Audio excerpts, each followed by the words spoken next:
Tulad ni Elsa, lumaki rin sa pamilya ng magsasaka sa Catanduanes. Ang 28 taong gulang na si Beth, hindi rin niya tunay na pangalan. Kalaunan ay nanirahan siya sa isang komunidad sa Malabon. Nagkaroon siya ng 3 anak. Namatay ang kanyang asawa noong 2022 dahil sa sakit sa atay. Sa isang iglap, siya na lamang ang natirang sasalo sa lahat. Pagkain, pag-aaral at kinabukasan ng mga bata. At tulad ni Elsa, sa internet din niya nakita ang inakala niyang solusyon sa kanyang mga problema. Ano na po siya, yung isa pong nagbabantay sa amin, tinatanong po kami, yung pangalan mo, pagkadating po namin, tinatanong ang pangalan mo, yun po, sinasabi po namin pangalan. Ilang araw kayo doon? Hanggang maanak po kami sana. Nag-iisip po kami hanggang maanak po. Pinasok daw niya ang pagiging surrogate mother dahil wala na siyang nakikitang ibang paraan para maitawid ang kanilang mga pangangailangan. Ayon kay Beth, may 10,000 paunang bayad o down payment.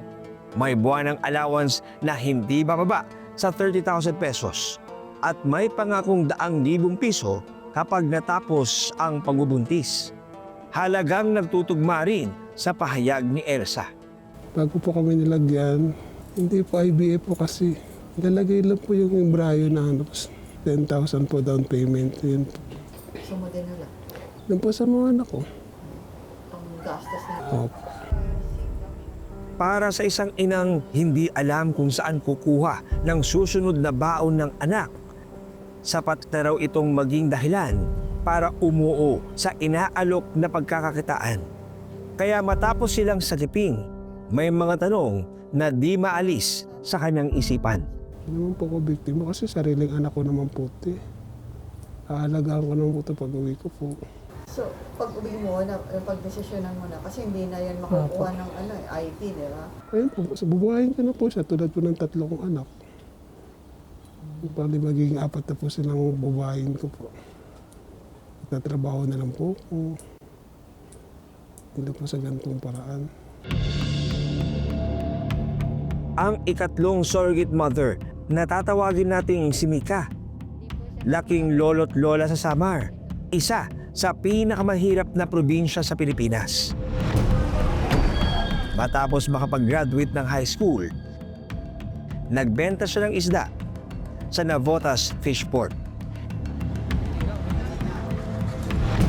Pero tulad ni na Elsa at Beth, pare-pareho ang kanilang pinanggalingan.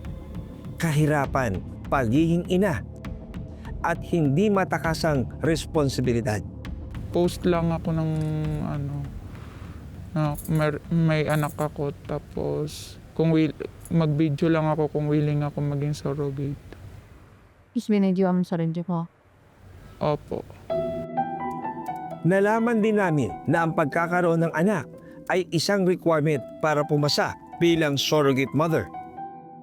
Yun po yung requirements para kung kaya pong mag-carry ng baby po. Hindi po baog po, ganun.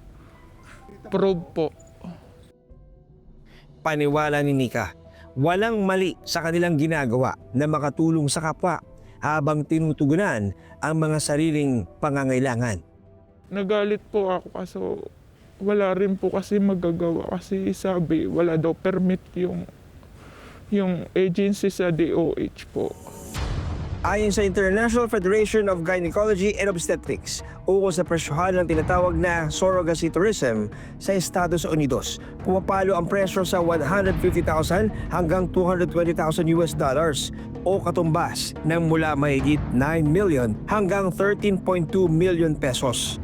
Kaya naman, hindi na raw nakapagtataka sa Asia naghahanap ng surrogate mother ang ilang dayuhan. Kung tutusin, wala talagang batas sa Pilipinas na ipinagbabawal ang surrogacy. At the same time, wala ring batas na nagsasabing illegal ang surrogacy. Meron din naman sa iba, katulad sa ibang bansa, na legal ang surrogacy. Merong commercial aspect in the sense na merong pagbayad doon sa medical expenses. So kumbaga, reimbursement siya or upfront babayaran agad yung medical expenses, yung medical insurance. At meron pa nga na hours na wala, lost wages kumbaga.